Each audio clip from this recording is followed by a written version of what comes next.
Assalamualaikum warahmatullahi wabarakatuh. Pada kesempatan kali ini, sebagai pengganti tutorial kita, saya akan mencoba membahas soal tentang materi gas liquid sebagai tambahan dari materi gas liquid yang telah disampaikan oleh Pak Aziz. Soal yang akan kita bahas pada kesempatan kali ini adalah soal UAS semester ganjil tahun 2017-2018 dengan sedikit modifikasi. Mari kita baca bersama soalnya. Soal ini bercerita tentang sebuah gas treating process yang bertujuan untuk mengurangi kandungan kontaminan H2S dari aliran gas dan H2S tersebut akan diubah menjadi produk sulfur padat. Nah, pada proses ini digunakan reaktan berupa FeEDTA dengan reaksi sebagai berikut. Reaksinya adalah H2S yang berada di fasa gas akan bertransfer massa ke fasa liquid untuk bereaksi dengan FeEDTA yang berada di dalam liquid dan membentuk produk-produk yang lainnya. Seperti yang telah dijelaskan di buku Levenspiel, reaksi gas liquid biasanya disajikan dalam bentuk sebagai berikut. Jadi reaktan yang ada di gas, koefisien reaktannya dibuat menjadi satu, sehingga berapapun koefisien yang ada di senyawa yang berada di liquid, itu menjadi angka B. Sehingga pada reaksi ini nilai B adalah 2. Berikutnya, reaksi ini adalah reaksi orde 2, masing-masing terhadap A dan B ordenya 1, sehingga min Ra dapat ditulis menjadi KCaCb. H2S kandungannya akan dikurangi dari 5% mol menjadi 1% mol, sedangkan larutan FeEDTA yang digunakan sebagai reaktan memiliki konsentrasi 100 mol per meter kubik. Proses ini akan dilangsungkan di dalam reaktor CSTR, di mana gas akan disemburkan ke dalam larutan FeEDTA. Sebagai tambahan, larutan FeEDTA akan diumpankan secara kontinu ke dalam reaktor, dan tangki ini dilengkapi dengan impeller untuk meningkatkan kontak di antara gas dan fasa cairnya. Nah, apabila kedua fasa dapat dianggap sebagai teraduk sempurna, pertanyaannya adalah berapakah volume tangki yang diperlukan? Berikut adalah data-data yang diberikan di dalam soal. Di sini ada data total pressure, ada data difusivitas dalam liquid, ada data dA dan data dB.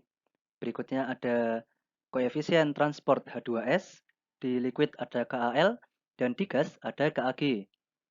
Berikutnya kita juga diberikan data Henry coefficient HA dengan nilai 5000, lalu ada nilai K, reaction rate constant, lalu diberikan juga data liquid flow rate L, lalu ada data gas flow rate G dengan satuan mol per sekon, dan yang terakhir adalah interfacial area A 200 meter persegi per meter kubik. Nah, jadi bagaimana cara menyelesaikan soal tersebut? Mari kita coba bahas bersama-sama. Pertama-tama, kita gambar dulu ilustrasi dari soal kita. Nah, di sini sudah saya gambarkan gambar dari CSTR. Seperti yang diberitahu di dalam soal, H2S yang kita simbolkan dengan A akan dikurangi konsentrasinya dari 5% mol menjadi 1% mol.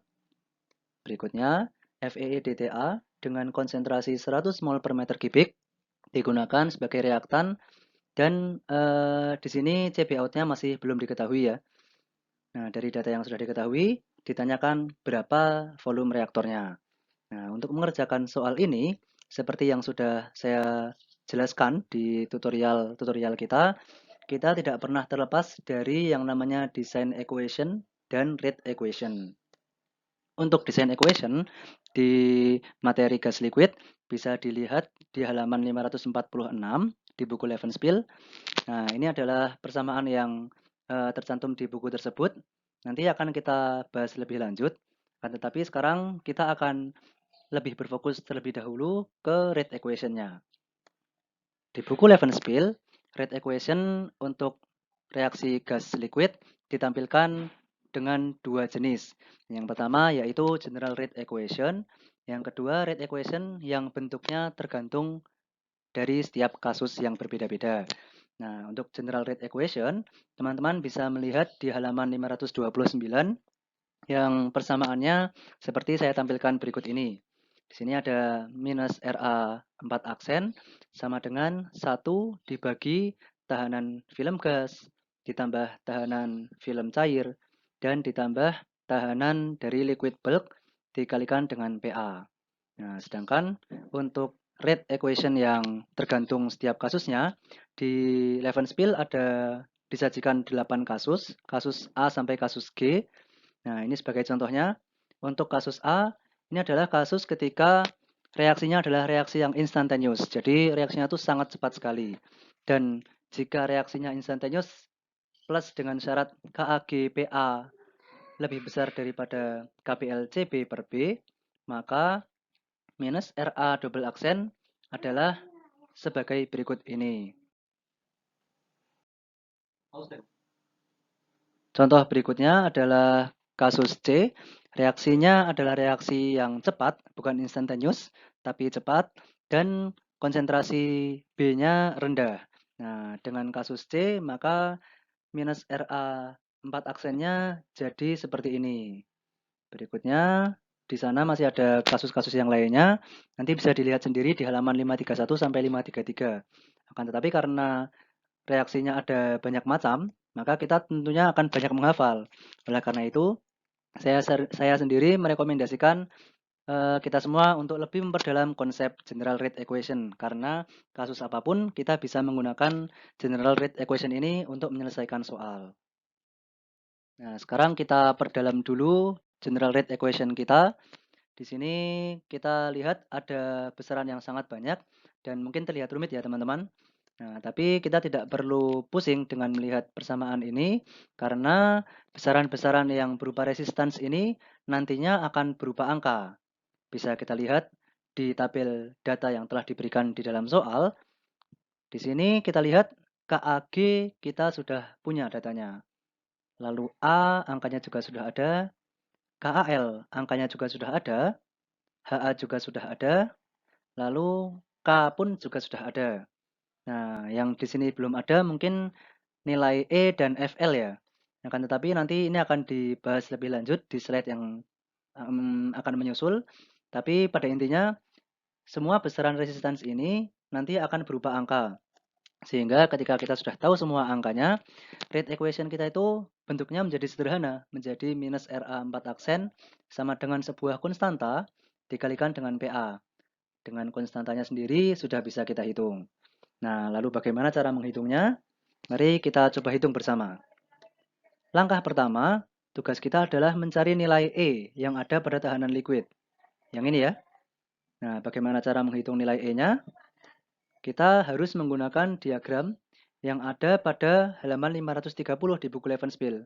Diagramnya adalah seperti ini. Nah, sekarang mari kita lihat lebih detail kurva yang akan kita gunakan. Di sini kita punya kurva dengan satu sumbu X dan dua sumbu Y. Sumbu X-nya adalah MH dengan persamaan sebagai berikut. Lalu kita juga punya sumbu Y kanan dengan EI di sumbu Y kanan, persamaannya adalah sebagai berikut. Lalu apabila nilai MH dan nilai EI ini kita petakan, lalu kita tarik ke sumbu Y kiri, kita akan mendapatkan nilai E. Nah, lalu dapat kita lihat bahwa sebenarnya di kurva ini itu terdiri dari beberapa daerah yang terpisah. Yang pertama, daerah yang saya beri warna merah. Keterangan dari kurva ini, di daerah yang merah ini, itu tidak terjadi reaksi di L film. Dan semua reaksi terjadi di blok liquid. Nah, maksudnya adalah MH yang kecil, di sini dibatasi dengan nilai MH1. Jadi apabila MH-nya kurang dari 1, maka reaksinya itu agak lambat.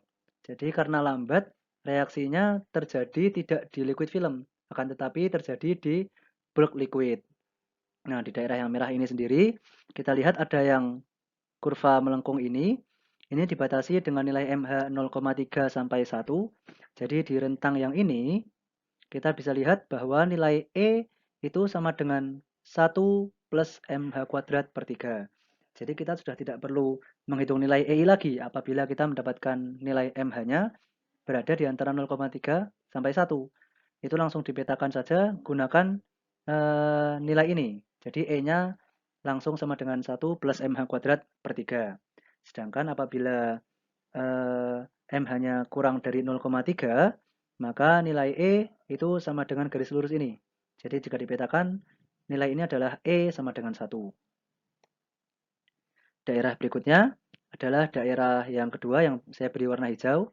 Perlu dicatat bahwa di kurva ini dijelaskan apabila nilai MH lebih dari 1, maka semua reaksi tidak ada yang berlangsung di L bulk, tidak ada yang berlangsung di bulk liquid.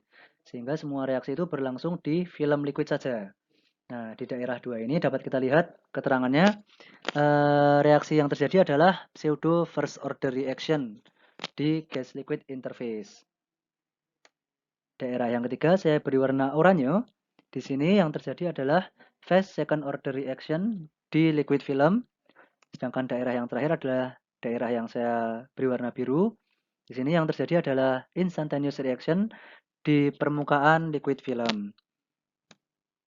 Nah, jadi apabila kita ingin menghitung nilai E, maka kita memerlukan nilai MH dan nilai EI.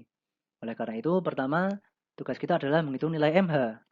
Nah, dari persamaan, kita melihat bahwa untuk menghitung nilai MH, kita memerlukan nilai CB di dalam reaktor. Nah, perlu dicatat bahwa untuk reaktor yang kita gunakan, yaitu reaktor CSTR, CB yang ada di dalam reaktor itu konsentrasinya sama dengan CB yang ada di jalur keluaran reaktor. Sehingga CB out akan kita gunakan sebagai pengganti nilai CB ini karena konsentrasinya sama.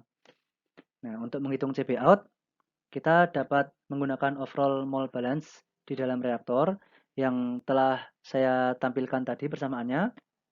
Nah, di sini kita akan menggunakan ruas 1 dan 2 saja. Sebenarnya persamaan ini merupakan persamaan 3 ruas, tapi yang kita gunakan adalah 2 ruas yang paling kiri untuk menghitung konsentrasi B di jalur keluar reaktor. Nah, kita susun dulu. Persamaannya menjadi seperti ini. G dikali delta YA sama dengan 1/B dikali L kali delta CB. Nah, ini A lost by gas dan B lost by liquid ini kita buat persamaannya menjadi laju alir A dikali komposisi A sama dengan 1/B dikali laju alir B dikali delta CB. Nah, bagaimana besarannya ini kita tentukan? Ini sesuai dengan data yang diberikan. Yang penting satuannya mol per waktu ya teman-teman. Nah, bisa kita cek. G satuannya adalah mol per sekon seperti di tabel di bawah. Lalu delta YA satuannya adalah persen. Sehingga apabila dikali ruas 1, ruas yang kiri ini menghasilkan satuan mol per sekon. Untuk yang di kanan, L satuannya adalah meter kubik per sekon. Sedangkan delta CB satuannya adalah mol per meter kubik. Sehingga apabila dikalikan, kita juga mendapatkan satuan mol per sekon. Jadi persamaan ini sudah sesuai dengan aturan satuan mol per waktu ya. Nah, mari kita masukkan nilainya. G nilainya 10, delta YA nilainya adalah 5% dikurangi 1%. Kemudian sama dengan 1/B, di mana B nilainya adalah 2. Lalu L besarnya 9 kali 10 pangkat min 3 meter kubik per sekon. Dan dikalikan delta CB. Delta CB-nya 100 dikurangi CB out. Dari persamaan ini, apabila kita hitung, kita dapatkan CB out 11,11 mol per meter kubik. Nah, setelah kita dapatkan nilai CB out-nya, bisa kita masukkan ke persamaan MH tadi. Nah, sehingga MH apabila kita hitung, kita dapatkan nilai MH sama dengan 5. Nah, seperti konsep yang telah saya jelaskan tadi, karena nilai MH lebih besar daripada 1, maka kita bisa katakan reaksi ini berlangsung di liquid film. Tidak ada reaksi ini tidak berlangsung sama sekali di liquid bulk. Seperti itu. Nah, karena kita sudah bisa menghitung MH, tugas berikutnya kita harus menghitung EI. Yang persamaannya adalah sebagai berikut. Bisa kita lihat, untuk menghitung nilai EI, kita memerlukan nilai PAI. Apa itu PAI? Nah, PAI adalah PA interface. Ilustrasinya adalah sebagai berikut. A itu akan bereaksi dengan B, sedangkan mereka berada di fase yang terpisah. Sehingga untuk dapat bereaksi, A harus melakukan transfer massa ke dalam cairan untuk dapat bereaksi dengan B. Nah, di interfasanya, apabila kita perbesar, gambarnya adalah sebagai berikut. Dapat kita lihat bahwa di gas body, di badan gas, PA itu masih konstan.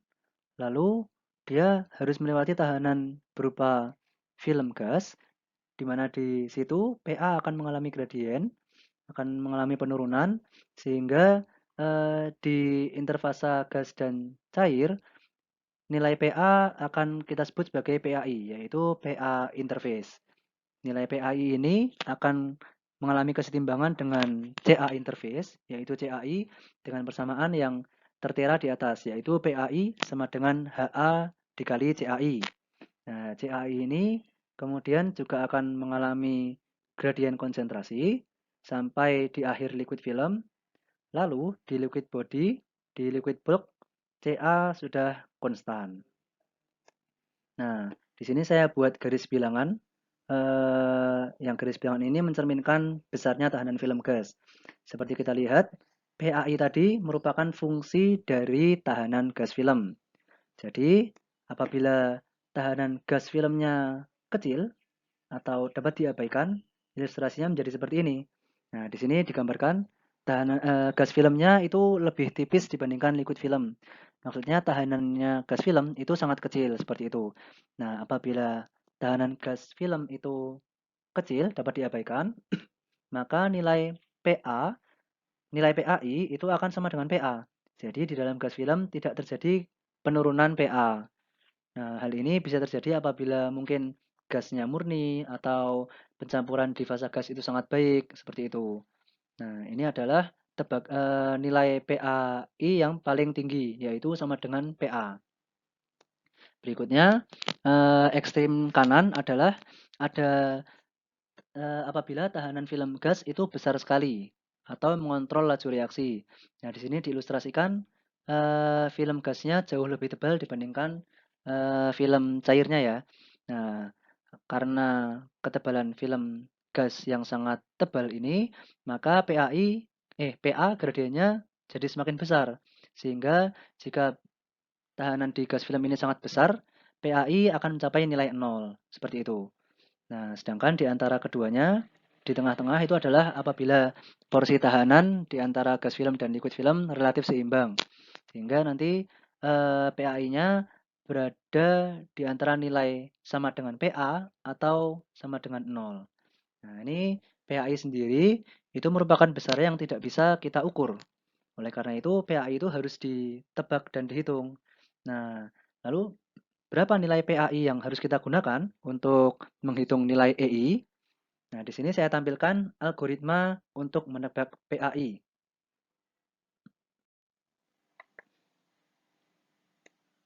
Nah, tebakan PAI yang pertama kita buat itu kita bisa memilih ya, biasanya antara ekstrim kiri yaitu PAI sama dengan PA atau ekstrim kanan yaitu PAI sama dengan 0.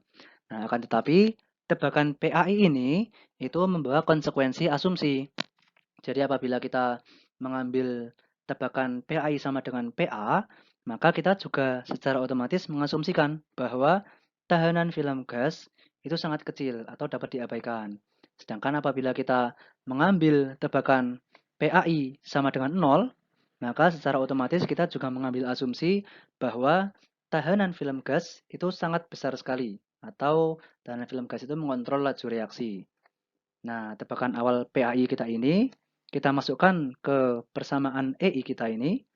Nah, lalu kita dapat menghitung nilai EI sehingga kita dapatkan nilai EI dan berikutnya dari persamaan MH yang telah kita hitung bersama tadi, kita juga sudah mendapatkan nilai MH.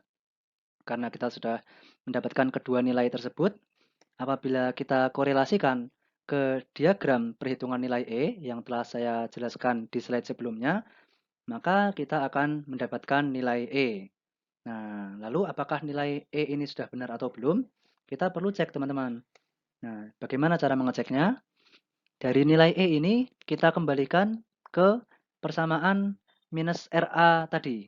Di minus RA tadi kan ada di bagian bawah persamaan untuk gas film resistance, ada persamaan untuk liquid film resistance, dan ada persamaan untuk liquid bulk resistance. Nah, itu kita hitung semua. Kita hitung dulu presentase air gas film terhadap tahanan total, lalu kita hitung juga tahanan untuk liquid film dan liquid bulk. Persentasenya masing-masing berapa. Lalu kita bandingkan dengan tebakan kita. Kita bandingkan dengan tebakan kita tadi, jika porsi tahanan yang sudah kita hitung sesuai dengan tebakan awal, maka tebakan kita sudah benar. Nah, maksudnya bagaimana? Jadi kan tadi contohnya begini. Kalau kita menebak PAI sama dengan PA, maka kita itu mengasumsikan bahwa air gas film itu sama dengan 0 atau dapat diabaikan saking kecilnya. Nah, jadi apabila tebakan kita adalah tebakan ekstrim kiri yang PAI sama dengan PA, lalu kita dapati porsi tahanannya air gas film persentasenya sangat kecil dibandingkan tahanan yang lainnya, maka perhitungan kita sesuai dengan tebakan kita tadi. Berarti tebakan kita sudah benar. Nah, konsekuensinya adalah nilai E yang kita hitung tadi itu adalah nilai E yang benar sehingga bisa digunakan di perhitungan yang lebih lanjut. Akan tetapi apabila porsi tahanan ini tadi tidak sesuai dengan asumsi yang kita ambil, maka kita perlu menebak ulang PAI-nya. Misalkan tadi kita menebak ekstrim kiri, mungkin kita jadi harus mencoba tebakan ekstrim kanan. Nah, semoga bisa cukup dipahami. Nah, supaya lebih mudah dipahami, mari kita hitung bersama untuk menyelesaikan soal yang kita bahas pada kesempatan kali ini. Sekarang kita hitung nilai EI-nya. Jadi, kita coba tebakan awalnya PAI sama dengan PA. Jadi, seperti ini ya ilustrasinya ya. Kita tebak seakan-akan gas film itu tahanannya sangat kecil, sehingga PAI sama dengan PA. Di sini saya tulis PAI sama dengan PA out karena memang di dalam reaktor PA-nya ya sama seperti CB tadi. Jadi PA-nya sama dengan PA di jalur keluaran reaktor. Nah, lalu kita hitung nilai EI-nya. Kita masukkan nilai-nilai yang ada di tabel ke dalam persamaan.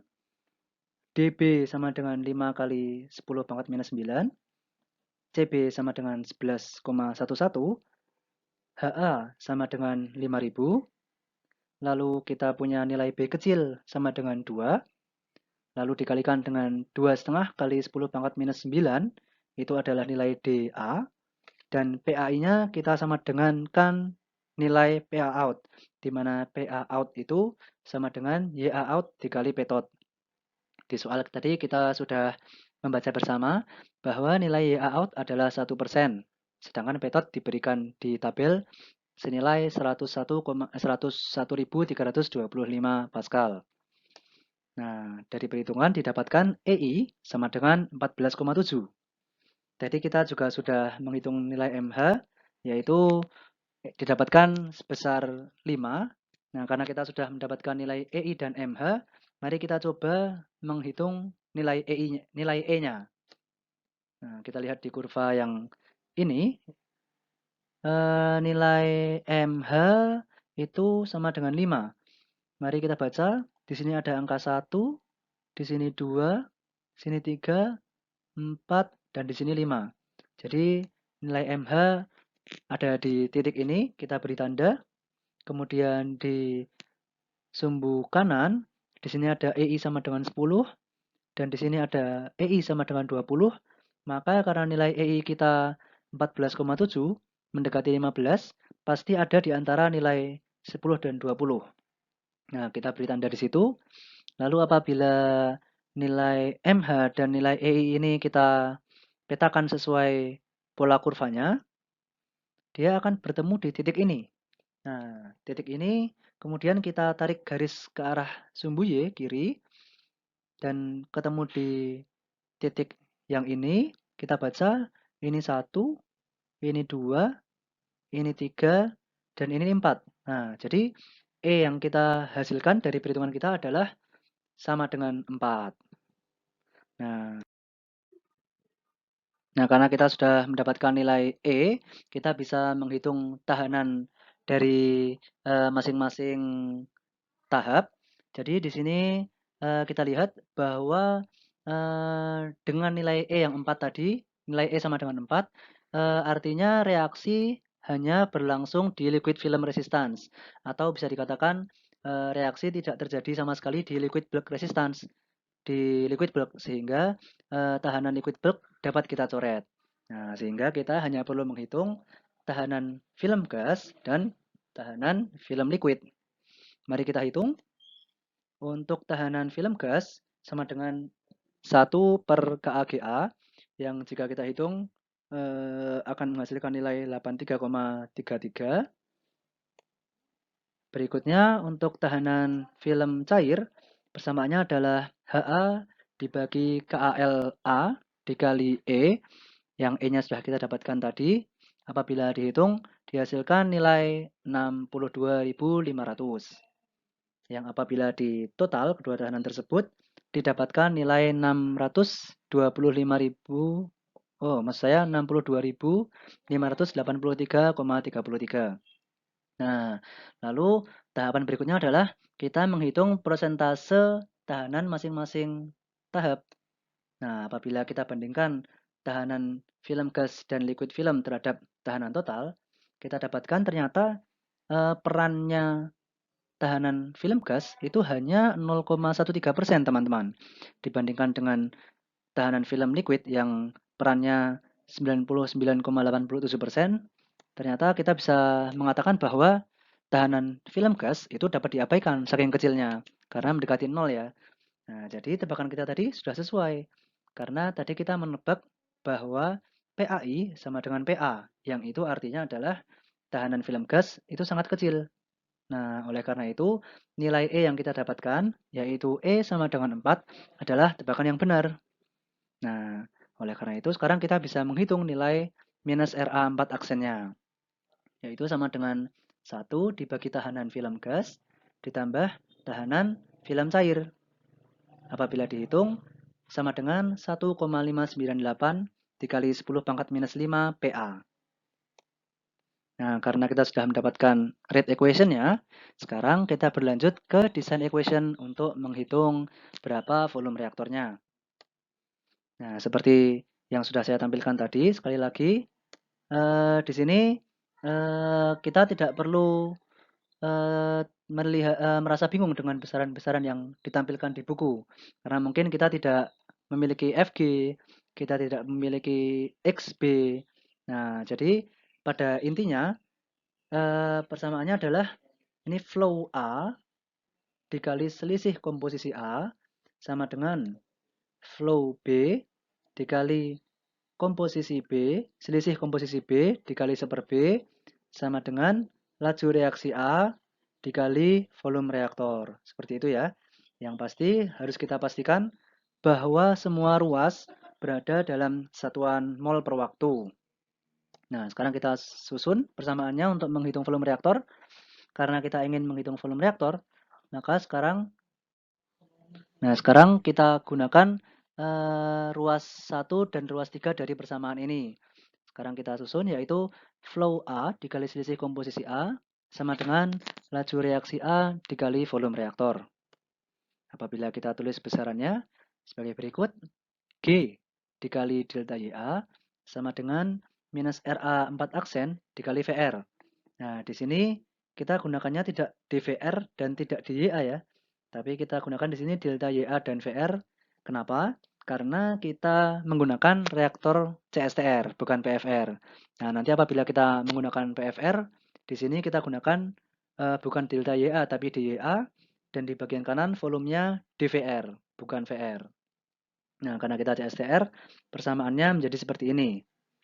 Nah, kita masukkan nilai min RA kita yang sudah kita dapatkan dari perhitungan, yaitu 1,598 dikali 10 pangkat minus 5 PA.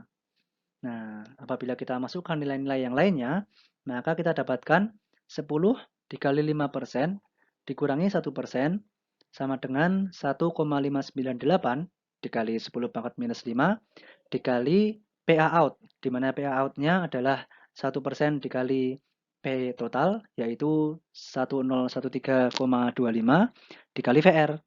Lalu apabila kita hitung, kita dapatkan nilai volume reaktor CSTR yang kita perlukan, yaitu 24,7 meter kubik.